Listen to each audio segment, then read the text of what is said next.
نحمدہ ونصلی علی رسولہ الکریم اما بعد فاعوذ باللہ من الشیطان الرجیم بسم اللہ الرحمن الرحیم رب اشرح لی صدری ویسر لی امری واحلل عقدۃ من لسانی یفقہوا قولی رب زدنی علما اللہم ربنا زدنا علما اللہم ارنا الحق حقا وارزقنا اتباعہ وارنا الباطل باطلا وارزقنا اجتنابه اللهم ألهمني رشدي وأعذني من شر نفسي اللهم ألهمني رشدي وأعذني من شر نفسي اللهم إني أعوذ بك من زوال نعمتك وتحول عافيتك وفجاءة نقمتك وجميع سخطك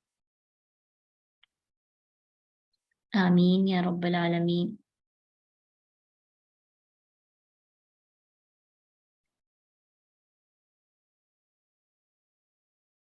سورۃ الانبیاء میں ہم مختلف انبیاء کے بارے میں پڑھ رہے تھے، اسی لیے اس سورت کا نام انبیاء ہے کہ اس میں انبیاء کے بارے میں زیادہ تر انبیاء کے بارے میں بات ہوئی ہے، اور لاسٹ لیکچر تک ہم نے انبیاء کے ابراہیم علیہ السلام کا، زکریا علیہ السلام کا، اور یحییٰ علیہ السلام کا، موسیٰ علیہ السلام کا،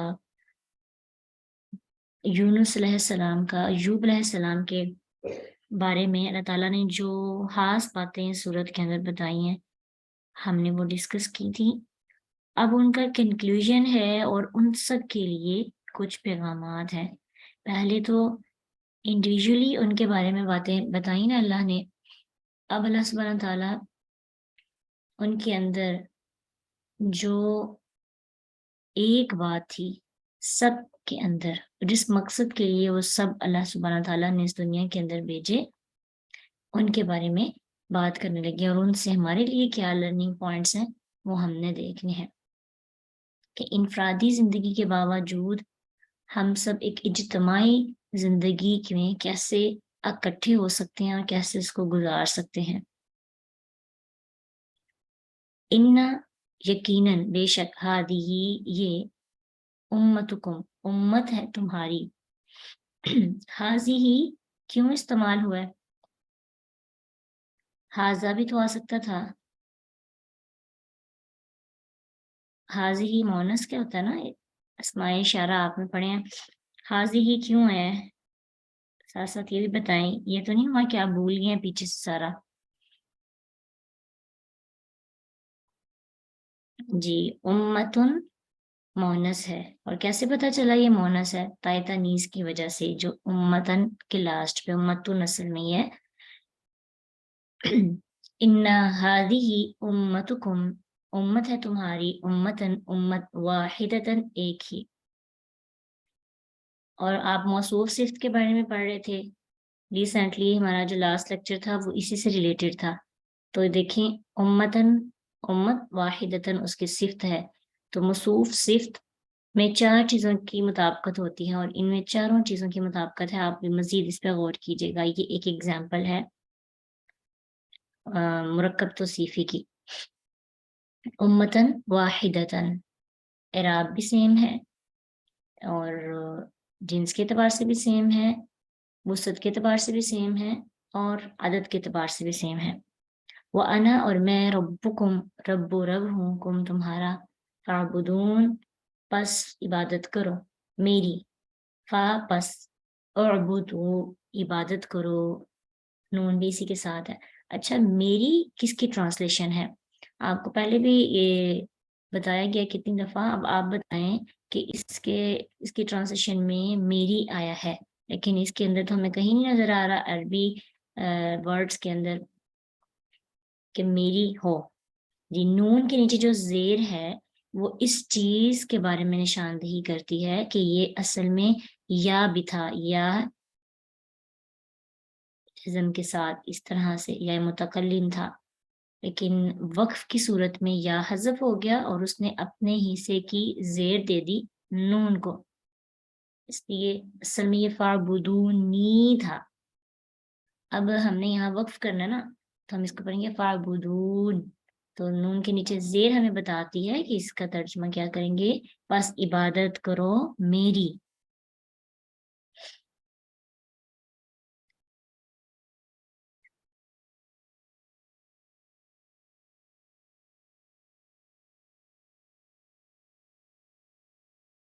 اب دیکھیں ان ہادی امتکم امت واحدہ، یہ کس کے لیے یوز ہو رہا ہے، کس کے بارے میں بات ہو رہی ہے، کہ پیچھے جتنے بھی انبیاء کا اللہ سبحانہ تعالیٰ نے ذکر کیا کہ سارے جو بھی انبیاء گزرے اور ان کی باتیں بتائیں، ان کی کچھ کوالٹیز بتائیں، تو وہ ذکر کیا تھا نا اللہ سبحانہ تعالیٰ نے، تو اب بتا رہے ہیں کہ وہ سب کے سب کیا ہیں، ایک ہی امت ہے، ان کو الگ الگ امت، اصل میں جو ان کا مقصد ہے سب کا کیا ہے، اللہ تعالیٰ کی طرف، اللہ کی توحید کی طرف لوگوں کو راغب کرنا۔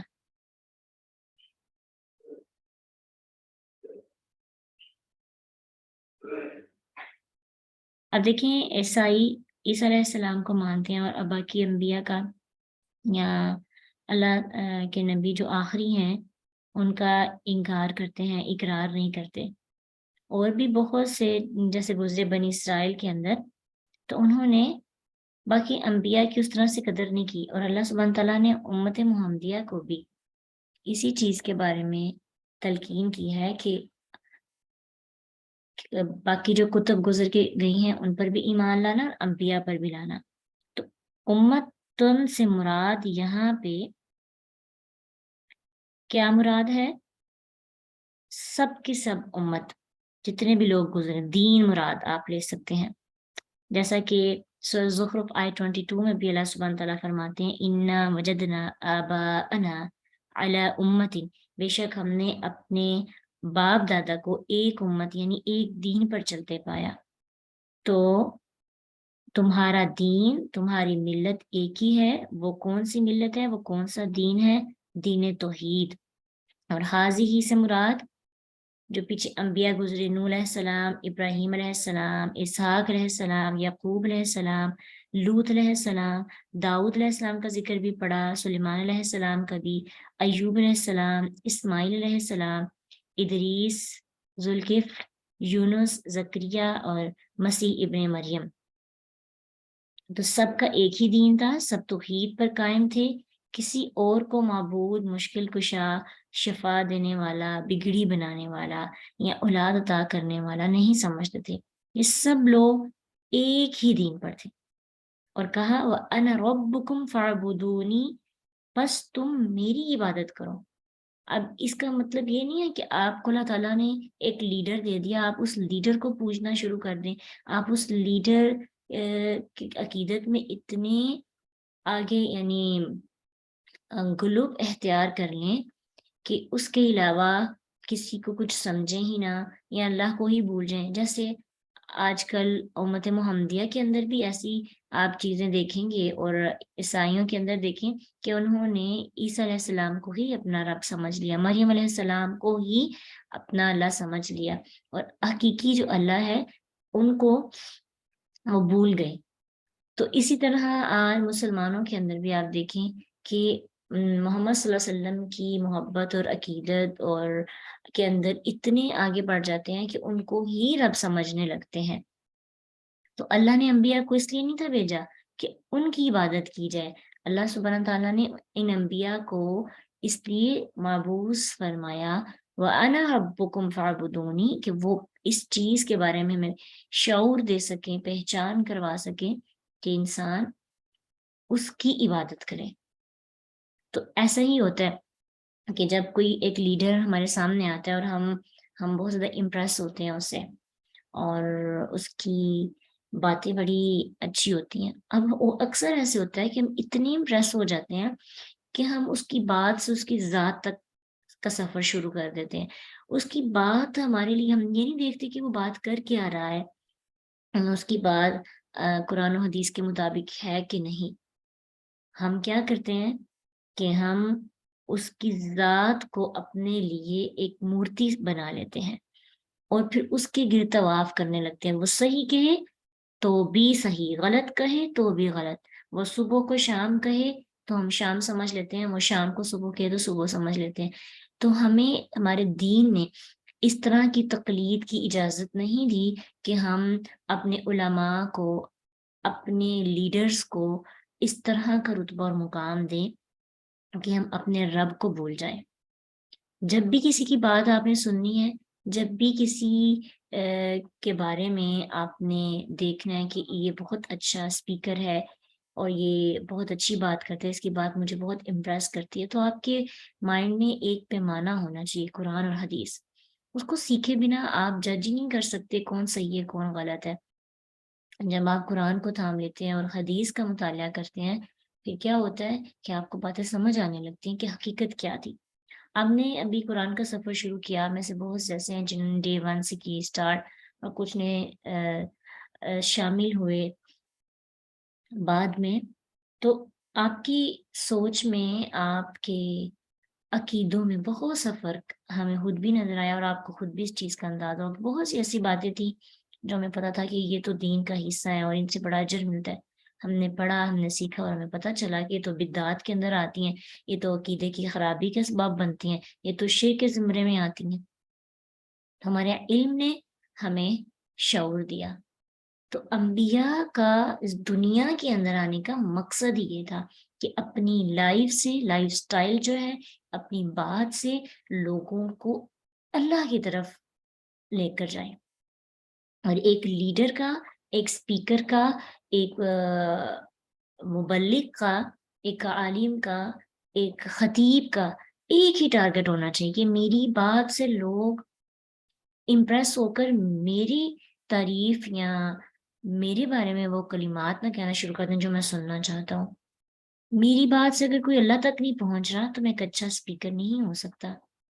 میری بات سے اگر کوئی اللہ کو پہچان نہیں پا رہا یا اللہ کی محبت میں انوالو نہیں ہو رہا، تو پھر میں نے اپنی بات کا، اپنے مقام کا، اپنی اس سیٹ کا جو اللہ نے مجھے عطا کی ہے، حق نہیں ادا کیا. ٹھیک ہے. خاص طور پہ قرآن پڑھانے والے، سکھانے والے اور دین کی بات بتانے والے ہر انسان کی کوشش ہونی چاہیے کہ انگلی میری طرف نہ آئے. ہم نے لوگوں کی نظریں آسمان کی طرف لے کے جانی ہے، اللہ کے ساتھ ان کو جوڑنا ہے، پھر ہی ہم حق ادا کر سکیں گے. اب آپ لوگ سیکھ رہے ہیں تو آپ کا نیکسٹ ٹارگٹ ہے سکھانا. تو سکھانا اس لیے نہیں کہ میں بہت اچھا سکھاؤں، لوگ مجھ سے امپریس ہوں، زیادہ سے زیادہ لوگ میرے پاس آئیں، مجھے جوائن کریں، میری بات سنیں، میری بات سمجھیں. یہ تو ٹارگٹ ہونے نہیں چاہیے. اللہ تعالیٰ نے اگر آپ کو چوز کیا نا، تو اللہ نے قافلے بھی آپ کے پیچھے خود ہی لگا دینے ہیں. آپ کا مقصد بس ایک ہو، میری بات سے کوئی ایک بندہ اللہ کے ساتھ جڑ جائے، اللہ کی محبت میں اس کا عقیدہ درست ہو جائے، اس کی جو عبادات ہیں، اس کے جو اعمال ہیں، ان کے جو طریقے ہیں وہ بہتر ہو جائیں. تو جب ٹارگٹ یہ ہوتا ہے نا، انا ربکم فاعبدونی، کہ جو اللہ نے ٹارگٹ سیٹ کیا ہے، پھر یقین جانے نہ تو ہم بحث کرتے ہیں، نہ ہی ہم کسی پہ تنقید کرتے ہیں، نہ ہی ہم اپنی بات منوانے کے نظریے کو سامنے رکھتے ہوئے لوگوں کی عزتیں اچھالتے ہیں. آج دیکھیں علماء کے اندر جہاں پہ یہ آپ دیکھتے ہیں، اب تو بہت کامن ہے نا، کہیں پہ بھی آپ کو مل سکتا ہے دیکھنے کو، تو ہر کوئی دوسرے پہ تنقید کرتا ہے. مقصد یہ نہیں ہے کہ اللہ کے ساتھ جڑیں، مقصد کیا ہے کہ میں نے اپنے گروہ کی، اپنے مسلک کی، اپنی جو میں نے اپنا کچھ پوائنٹس میرے ہیں وہ سب اس کو مانے. اگر یہ نظریہ ختم ہو جائے نا کہ میری بات، مجھے شکست نہیں ہونی چاہیے، میری فتح ہے، تو پھر ہمیں اپنی غلطیاں بھی نظر آئیں. ڈیبیٹس ہوتی ہیں، ہونی چاہیے، لیکن ڈیبیٹس کا مقصد یہ نہ ہو کہ میں نے جیت کے آنا ہے. ڈیبیٹس کا مقصد ہو کہ یار اب اگر میری کہیں پہ غلطی ہے نا تو کسی دوسرے کے ذریعے میری اصلاح کر دے. لیکن ایسا ہوتا نہیں. اپنے فرقے کو پروموٹ کرنا مقصد بن گیا. اسی لیے اللہ نے کہا وَتَقَطَّعُوا، انہوں نے ٹکڑے ٹکڑے کر ڈالا، امرہم، اپنے کام کو، اپنے دین کو، بینہم، آپس میں. سب نے اپنے اپنے آپ کو پروموٹ کیا، اپنی تعریف کی. تعریف تو وہ ہے نا کہ کوئی دوسرا آپ کی تعریف کرے. ٹھیک ہے، تو اپنی بات کے اندر عاجزی اگر لے آئیں گے تو ہو سکتا ہے کہیں پہ ہم غلط بھی ہوں، پاسبل ہے، انسان فرشتہ تو نہیں ہے۔ تو کسی بھی گروہ کو ہم یہ سمجھ کر کے یہی سب سے اچھا ہے تو ہم آگے نہیں بڑھ سکتے، تو اس لیے ہمیں صرف قرآن اور حدیث کو ہی فالو کرنا ہے، اس کو خود اسٹڈی کرنا ہے۔ اپنی آئندہ آنے والی نسلوں کو اگر ہم قرآن اور حدیث نہیں دے سکیں گے، سمجھے ہم نے ان کو کچھ بھی نہیں دیا، جتنا مرضی ان کی جتنی مرضی ان کو ڈگری بڑی لے دیں، پیسہ لگا دیں، بڑا بزنس مین بنا دیں، کوئی فائدہ نہیں ہے، کیونکہ اس دنیا میں آنے کا مقصد عبادت ہے۔ فَاعْبُدُونِی، میری عبادت کرو، تم اس لیے نہیں آئے کہ تم فرقوں میں ڈیوائیڈ ہو کر آپس میں لڑائی جھگڑا کرو، بحث کرو اور طنز تنقید کرو۔ تو یہ جو ہم لوگوں کے اندر فتنہ فساد اور محبتیں ختم ہو گئی ہیں نا، یہ اسی وجہ سے ہیں۔ سیاسی معاملات میں آپ دیکھیں اور مذہبی معاملات میں دیکھیں اور خاندانی معاملات میں دیکھیں، رشتوں کے اندر دیکھیں، ہر جگہ ہم نے خود کو ٹکڑے ٹکڑے کر دیا۔ ہر بندہ اپنی بات صحیح سمجھتا، ہر بندہ کہتا ہے میں ٹھیک ہوں، میں درست ہوں، میں غلط نہیں ہو سکتی، میں نے ایسے کیا، میں ایسے ہوں، میری یہ سوچ ہے، میرا یہ نظریہ ہے۔ ہم کیوں نہیں ہیں؟ ہم بھی تو آ سکتا ہے نا۔ تو اس کے لیے ہمیں اپنی سوچ چینج کرنی ہوگی۔ اب ہم میں سے بہت سے لوگ ایسے سوچتے ہوں گے کہ میں مذہبی معاملات میں بھی اس طرح کی نہیں ہوں اور سیاسی معاملات سے تو میرا انٹرسٹ ہی نہیں ہے، تو پھر آپ اپنے خاندانی معاملات میں دیکھیں، آپ کے اندر اس معاملے میں تو میں نہیں، آپ اس کو تو نہیں بہتر سمجھ رہے، آپ دوسروں کے پوائنٹ آف ویو سے کیوں نہیں دیکھ رہے کہ اس نے میرے ساتھ ایسے کیا تو میں بھی کروں گی۔ تو یہی ہے اپنے آپ کو ٹکڑے ٹکڑے کر دینا۔ اگر ہم میں سے ہر بندہ، اگر ہم یہاں پہ اتنے زیادہ لوگ ہیں اور ہر ایک کی سوچیں جو، تو کتنے گھرانے کتنی کتنی خاندان کے ماحول بہتر ہو سکتے ہیں صرف ایک بندے کی سوچ کے بدلنے سے، ایک بندے کے اندر ٹھہراؤ آ جائے، ایک بندہ اپنے اندر اتنی لچک پیدا کرے کہ حالات کے مطابق خود کو ڈھال سکے۔ جی، خود پرستی بہت عام ہو گئی ہے، خود ترسی بھی ہے، خود پرستی سے زیادہ، خود پرستی سے نکل کر خدا پرستی، اللہ سبحانہ تعالیٰ کی عبادت کے لیے ہم نے خود کو تیار کرنا ہے۔ سب کی رائے مختلف ہو سکتی ہے لیکن ہمیں ایک کامن کاز کے لیے ضرور اکٹھا ہونا چاہیے، اور وہ ہے توحید، اللہ کے دین کی خاطر۔ اللہ تعالیٰ اللہ آگے کیا کہتے ہیں؟ کلن، سب کے سب خود کو علیحدہ علیحدہ کر تو لیتے ہیں، میں ٹھیک ہوں اور فلاں غلط ہے، فلاں غلط ہے، لیکن اللہ کہتے ہیں کہ سب کے سب پھر میرے پاس ہی آئیں گے، کلن الینا راجعون، سب کے سب ہماری طرف لوٹنے والے ہیں۔ سورہ زمر آیت 46 میں اللہ سبحانہ تعالیٰ فرماتے ہیں قُلِ اللَّهُمَّ فَاطِرَ السَّمَاوَاتِ وَالْأَرْضِ عَالِمَ الْغَيْبِ وَالشَّهَادَةِ أَنْتَ تَحْكُمُ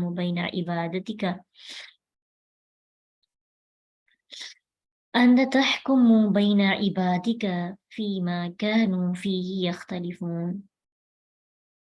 تو کہہ اے اللہ، آسمان اور زمین کو پیدا کرنے والے، ہر چھپی اور کھلی کو جاننے والے، تو ہی اپنے بندوں کے درمیان اس چیز کا فیصلہ کرے گا جس میں وہ اختلاف کیا کرتے تھے۔ دنیا میں نہیں فیصلہ ہو سکتا، ہم میں سے چند لوگ تو بدل سکتے ہیں لیکن یہ نظام نہیں چینج ہو سکتا۔ پالیٹکس میں دیکھیں اختلاف، اور مذہب میں دیکھیں اختلاف، نظریات میں اختلاف، ہماری سوچ میں اختلاف، ہماری روزمرہ زندگی کے اندر، ایون کہ ہمارے کھانے پینے میں اختلاف، ہماری ڈریسنگ میں اختلاف، ہماری لائف سٹائل میں اختلاف، ہم ایک کیوں نہیں ہو سکتے؟ ہم نے اسی پہ سوچنا ہے، اس پر غور کرنا ہے، ہم ایک کیوں نہیں ہو سکتے؟ اگر کوئی میری مرضی کے مطابق نہیں ڈال رہا تو مجھے اس کو اپنی مرضی کے مطابق ڈال لینا چاہیے۔ کمپرومائز بہترین رستہ ہوتا ہے۔ دینی معاملات میں تو ہم یہ نہیں کر سکتے نا، دینی معاملات میں تو ہم نے وہی بات ماننی ہے جو قرآن اور حدیث کی، اور اگر ہم نے آپس میں بیٹھنا ہے، دو مختلف مسالک کے لوگ اگر آپس میں بیٹھے ہیں، ایسا بھی تو ہو سکتا ہے نا کہ جن میں ان کا اختلاف نہیں ہے ان پہ بات کر لیں، پاسبل ہے نا؟ اس سے کیا ہوگی؟ محبتیں پیدا ہوگی۔ لیکن ہم لوگ جب بھی اکٹھے ہوتے ہیں یا دوسرے مسئلے کی بات کرتے ہیں نا، تو ہم ہمیشہ اختلافی مسائل کو ڈسکس کرتے ہیں. اب دیکھیے پالیٹکس کا تو بہت زیادہ آج کل پیک پہ جاتا ہے، بلکہ پورا سال ہی ایسے رہتا ہے. اب جو جس پارٹی کو مانتا ہے وہ جہاں پہ بیٹھے گا اس کو ہی ڈیفینڈ کرے گا، اس کو سپورٹ کرے گا، اور دوسری پارٹی والا دوسرے کو پھر یہاں پہ لڑائی جھگڑا شروع ہو جاتا ہے. تو ایسا بھی پاسبل ہے کہ دونوں کی اچھی باتیں سامنے رکھی جائیں. آپ کو حق ہے کہ آپ کسی ایک کو فالو کریں، لیکن تنقید رستہ نہیں ہے، اصلاح رستہ ہے. اور تنقید رستہ ہوگی تو پھر ایسے ہی ہوگا جو ہم حالات دیکھ رہے ہیں. نہ ہماری ملک میں برکتیں رہیں گی، نہ ہمارے دین میں برکتیں رہیں گی، نہ ہماری پرسنل لائف میں برکتیں رہیں گی. اتحاد ایک واحد رستہ ہے، اور اس کی بہترین مثال ہمیں موحد مدینہ سے ملتی ہے. تو اتحاد نہیں ہوگا تو پھر ہم مکہ جیسی زندگیاں ہی گزاریں گے. اتحاد ہوگا تو مدینہ جیسی زندگی گزرنے کو مل جائے گی. تو آج ہم نے یہی بات سوچنی ہے کہ ہم کس طرح دوسروں کے ساتھ کوآپریٹیو لائف گزار سکتے ہیں. ٹھیک ہے، کوئی ہماری فوٹو کاپی نہیں ہوتا، کوئی بھی ہماری فوٹو کاپی نہیں ہوتا. ہمارے ساتھ رہنے والے لوگ، اگر ہمارے اندر محبت ہوگی اور یہ شوق ہوگا کہ ہم اکٹھے زندگی گزاریں ایک محبت والی ایک چھتری کے نیچے، بہت سے اختلافات کے باوجود بھی. صحابہ میں بھی تو بہت سے اختلافات ہوتے تھے، وہ تو نہیں الگ ہوا کرتے تھے، محبتیں تو ان کی بہت تھی، ایک دوسرے کی عزت بھی کرتے تھے، بہت زیادہ ایک دوسرے کی عزت کا خیال رکھتے. ٹھیک ہے، تو اختلاف اپنی جگہ، لیکن آج کی آیات ہمیں محبت کا درس دیتی ہیں، اتحاد کا درس دیتی ہیں. اور انشاءاللہ ہم نے کوشش کرنی ہے کہ اللہ نے ہمیں کتنے دنوں کے بعد ایک خوبصورت سا لیسن دیا، ایک ریمائنڈر دیا. اور ریمائنڈر ہی بہت اچھا ہے کہ رشتوں کو اور اپنے ساتھ رہنے والے جو دینی بھائی ہیں، بہنیں ہیں، یا کوئی بھی ہمارا ایک قوم ہونے کے ناطے ایک رشتہ ہے، آپس میں ٹکڑے ٹکڑے نہ ہو. اب آپ کہیں گے کہ ہم بڑے لیول پہ جا کے تو یہ نہیں صحیح کر سکتے، لیکن آپ اپنے لیول پہ دیکھیں گے، آپ اپنی جگہ پہ رہ کے کہاں کہاں رشتوں کو جوڑ سکتے ہیں، لوگوں کو جوڑ سکتے ہیں، اکٹھا کر سکتے ہیں. آپ لوگوں کو جوڑنے والے بن جائیں، امت بنے، ایک گھر کے اندر، ایک ملک کے اندر، ایک دین کے اندر. مسلک کا ذہن سے بالکل نکال دیں. آپ ایک امت ہیں، امت واحدہ، سب انبیاء کے جو بھی انبیاء ہیں سب ایک ہی امت ہے. اور حدیث میں بھی آتا ہے، صحیح مسلم کی حدیث ہے کہ نبی صلی اللہ علیہ وسلم نے فرمایا کہ انبیاء اللاتی بائی ہیں. اللاتی کہتے ہیں کہ جو ستیلے ہوتے ہیں، ماں ان کی ایک نہیں ہوتی. آگے ایکسپلینیشن بھی اللہ نبی صلی اللہ علیہ وسلم نے کر دی ہے کہ جن کی مائیں مختلف ہیں اور ان کا دین ایک ہے. تو ہم بھی سب اسی طرح ہے کہ ہماری مائیں مختلف ہیں لیکن ہم ایک ہیں. تو ہم، اللہ نے تو ساری امتوں کو ایک امت کہا، سارے لوگوں کو جو بھی اس دنیا کے اندر آئے. تو ہم ایک امت بھی الگ الگ ہو گئی ہیں، ٹکڑے ٹکڑے، اتنے کے ٹکڑے ہو گئے ہیں کہ گننا شروع کریں تو کچھ نہ کچھ رہ جاتے ہیں. کہ یہ بھی مسلک کے اندر گروہ بندیوں کے اندر اختلافات. تو اختلافات کو نہیں ختم کر سکتے، اپنی سوچ کو، اپنی نظریے کو. انشاءاللہ یہی آج آپ کی اسائنمنٹ ہے، اور اسی پہ آپ نے آج کوشش کرنی ہے سوچنے کی انشاءاللہ. فَمَن يَعْمَلْ، تو جو کوئی عمل کرے گا، من الصالحات، نیکیوں میں سے. من الصالحات جو من ہے یہ تبعیض کے لیے ہے. تبعیض کا مطلب ہوتا ہے کچھ نیکیاں، یعنی کوئی بھی تھوڑا سا بھی عمل کرے گا، جتنے بھی اللہ سبحانہ تعالیٰ نے نیک اعمال بتائے ہیں نا، ان میں سے چند نیکیاں بھی کر لے گا، نیک اعمال کر لے گا، کچھ عمل کر لے گا جو اللہ اور اس کے رسول نے حکم دیے. تو جب وہ اللہ کی توحید کا اقرار کرتا ہو، اس کے فرشتوں کو مانتا ہو، اس کے رسولوں پر ایمان رکھتا ہو، اس کی کتابوں پر ایمان رکھتا ہو، خیر و شر کی تقدیر پر، یوم آخرت پر، اور اللہ کے ساتھ کسی کو شریک نہ بنائے، تو اس کی تھوڑی سی کوشش بھی ناکام نہ قدری نہیں کی جائے گی، اس کی قدر کی جائے گی. یعنی آپ کا ایمانیات کا لیول کمپلیٹ ہو، اس کے بعد کبھی کوئی غلطی ہو بھی جائے تو معافی ہے، اور اس کے بعد جب آپ تھوڑے سے بھی عمل کریں گے، من الصالحات، کچھ بھی نیکیاں کر لیں، اور آگے کہا نا وَهُوَ مُؤْمِن، جبکہ وہ مومن ہو، تو ایمان شرط ہے. ایمان شرط ہے. ایمان کے بعد جو تھوڑا بہت بھی عمل کیا جاتا ہے، فلا کفران لسعیہ، فلا تو نہیں، کفرانہ کوئی نہ قدری، لسعیہ اس کی کوششوں کی، وَإِنَّا اور بے شک ہم، لہو اس کے لیے، کاتبون لکھنے والے ہیں. تو فرسٹ سٹیپ ایمانیات کا ہے، ایمان باللہ، ایمان بالرسل، ملائکہ، کتب، آخرہ، اور بالتقدیر. یہ کمپلیٹ ہوگا تو پھر نیکسٹ سٹیپ میں اگر ہم کسی کو صدقہ دیتے ہیں، ہمارا اخلاق بہتر ہو جاتا ہے، ہمارا کردار بہتر ہوتا ہے، ہماری سوچ بہتر ہوتی ہے، تو پھر سب ان پہ اجر ہے. ایک بندہ اس کا ایمان والا لیول ہی کمپلیٹ نہیں ہے، نہ اس کی توحید، وہ شرک میں مبتلا ہے، یا انبیاء پر اس طرح ایمان نہیں ہے، قرآن کو نہیں مانتا، یا قرآن کو تو مانتے حدیث کو نہیں مانتا. ایسے بھی آپ کو لوگ ملیں گے جو قرآن کو مانتے ہیں، حدیث کو نہیں مانتے. اب بالرسول والا تو پوائنٹ اس سے گیا نا. تو جب ایمان کا لیول مکمل ہوگا، وَهُوَ مُؤْمِن، تو پھر اس کے بعد ہم کوئی بھی نیکی کریں، ہماری مسکراہٹ، ہمارا سونا، ہمارا کھانا پینا، ہمارا جاگنا، ہمارا لوگوں کے ساتھ محبت سے بات کرنا، سب صالحات میں آتا ہے. کیوں؟ کیونکہ اللہ تعالیٰ نے ان سب کے بارے میں بات کی.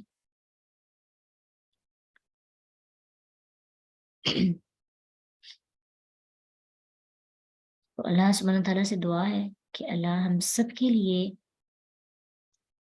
دین کے معاملے میں آسانی پیدا کرے، اور ہمیں وہ شعور عطا کرے جس سے ہم اپنے ایمان کو چیک کر سکیں، اور وقتاً فوقتاً چیک کرتے رہنا چاہیے. اکثر ایسے ہوتا ہے کہ ہم لوگ سمجھتے ہیں ہم تو توحید پرست ہیں، ہمارے اندر تو شرک والے کی بات ہی نہیں آ سکتی، اور کبھی کبھی ہم ریاکاری بھی کر رہے ہوتے ہیں. اب ریاکاری بھی تو شرک کی کسی ایک شاخ میں آ جاتی ہے. جیسے وہ حدیث بھی آپ نے سنی ہوگی کہ جو بندہ ریاکاری کے لیے نماز پڑھتا ہے، دراصل وہ کیا کرتا ہے؟ شرک کرتا ہے. جو ریاکاری کے لیے روزہ رکھتا ہے تو وہ شرک کرتا ہے. تو اپنے ایمان کو چیک کرتے رہنا چاہیے کہ ہمارے جو لیول ہیں وہ ٹھیک ہے کہ نہیں. اس کی کانٹ جانٹ ہوتی رہے تو بہتر ہے، ایمان بوسٹ ہوتا رہے، تو پھر ہی نیک عمال کرنے میں بھی مزہ آتا ہے. پھر ہمیں پتہ ہوتا ہے کہ میری نیکیاں قبول ہو رہی ہیں.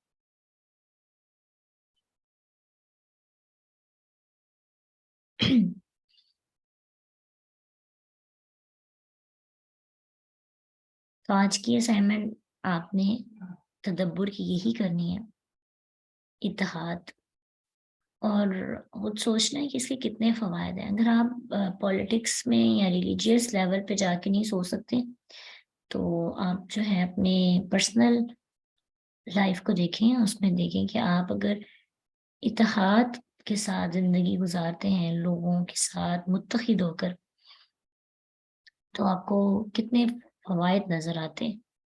ٹھیک ہے، انشاءاللہ کل ملاقات ہوگی آپ سے، اور کل ہم گرامر کی کلاس بھی لیں گے. کوشش کریں کہ جو پڑھا ہے اس کو ریوائز کر کے آئیں. وآخر دعوانا ان الحمد للہ رب العالمین. سبحانک اللہم و بحمدک، اشہد ان لا الہ الا انت، نستغفرک و نتوب الیک. السلام علیکم ورحمۃ اللہ وبرکاتہ.